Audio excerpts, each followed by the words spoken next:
Welcome, Intermag 2021 exhibitors and sponsors. This video is to give Intermag 2021 exhibitors and sponsors insight into what can be done within your virtual booth space. To begin, I will walk you through the submission form and how it relates to your virtual booth. Starting out, here is the main Intermag 2021 event space. Your sponsors and exhibitors can be seen in two locations on this page. Once on the main reception page, as well as in the Expo navigation button.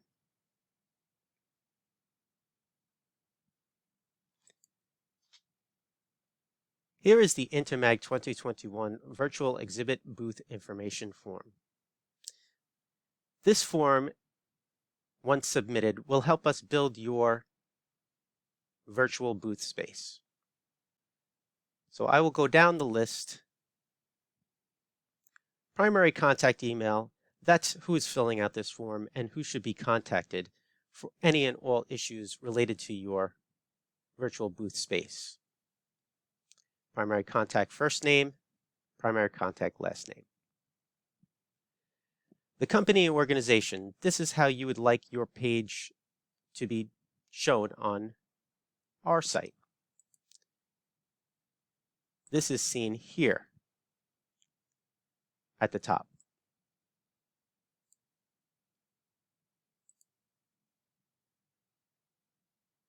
Company website address, that is exactly what it is. This is where, when clicking on this button, it will take you to that website. This is where we will need you to upload a couple of different items: a logo and a header image. The logo should be in high resolution and 400 by 400 pixels at minimum, preferably in a PNG format. And the header image should be 3 by 1, preferably 3000 by 1000 pixels. To show you what I mean and how they look on our site, the logo image will be what shows up on this page, as well as on this page. The header image is what shows up right here. Obviously, as you can see, this space is pretty wide, and this is why we ask for a 3 by 1 ratio, so that it covers the entire screen. Our site is responsive, so depending on the type of tablet or computer you're on, the screen and the image will change sizes.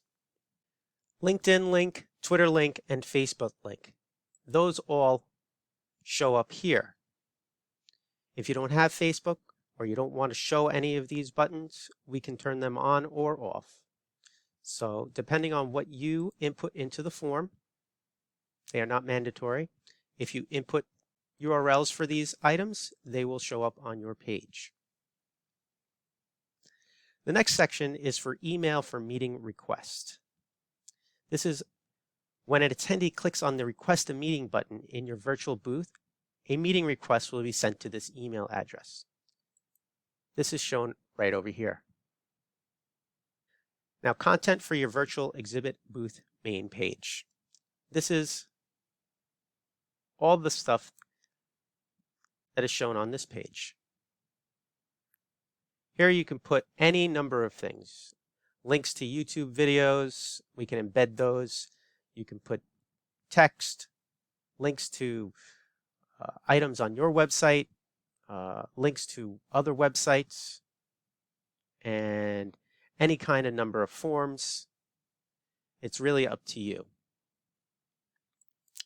On the form, you have space to put some links to different things, or you can attach a Word file or a PDF file that shows us exactly how you would like your page to show up. If you have any additional photos, please upload those here. When uploading multiple photos, you can zip them into one file and then upload that one file. Promoting your exhibit booth hours. This is where on the site here on the right-hand side above the Request a Meeting button, you can insert text on when you will be available. We've given you, based on times from last year, these would be times where there will be breaks in the schedule.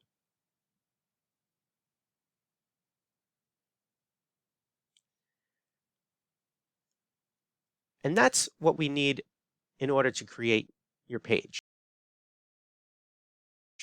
In this next portion of the video, I will show you how to utilize the chat functionality of your booth space if you so choose. In order to start your chat session within your booth, you will navigate to your booth, and you will see two links at the top of your page. You'll see an About link and a Talk to this Exhibitor link. The About will show everything that you've created on your page. And when you click on the Talk to this Exhibitor, this is what you will do when you want to have live sessions within your booth. A screen will show up with a video bubble. You have the ability to change your settings. You can change your microphone as well as your webcam if you have multiple webcams like I do.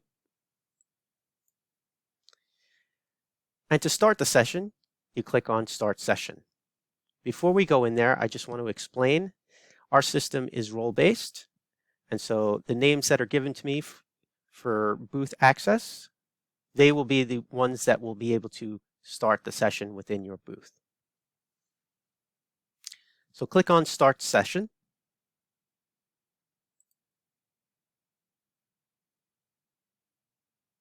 And this takes you into the live session now.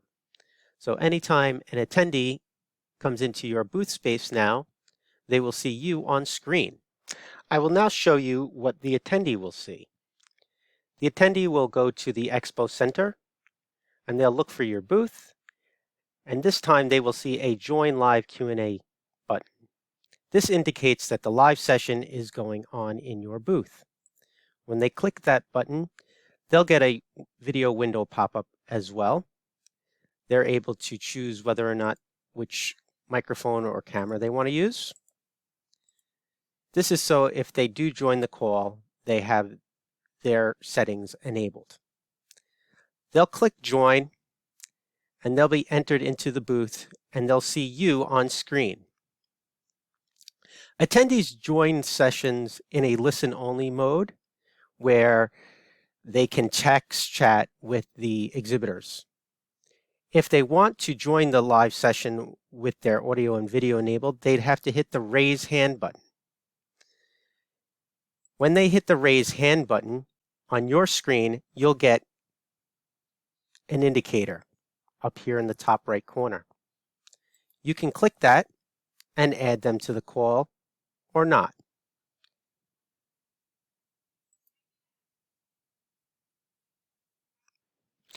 Once they are added to the call, their audio and video is enabled. Just as easy as you added them, you can also remove them from the call. The other functionalities that you have within the space is the ability to screen share. You click on this button to screen share. You can choose which screen you want if you have multiple screens, or you can choose an application or a Chrome tab. If you plan to do any audio sharing through your computer, you must enable the Share Audio button.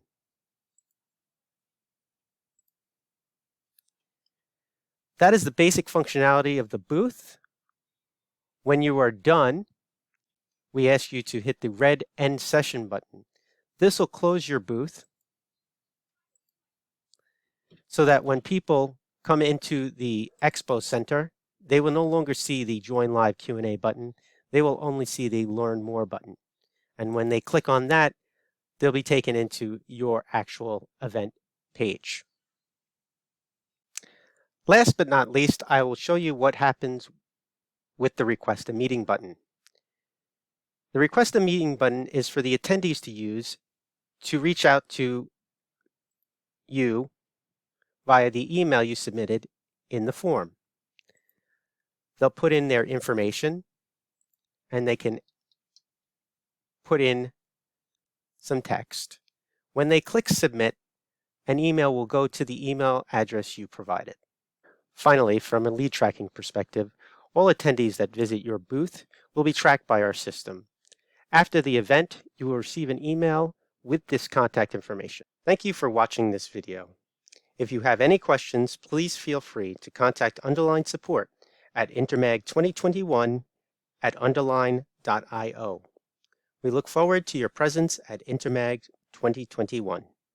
Thank you.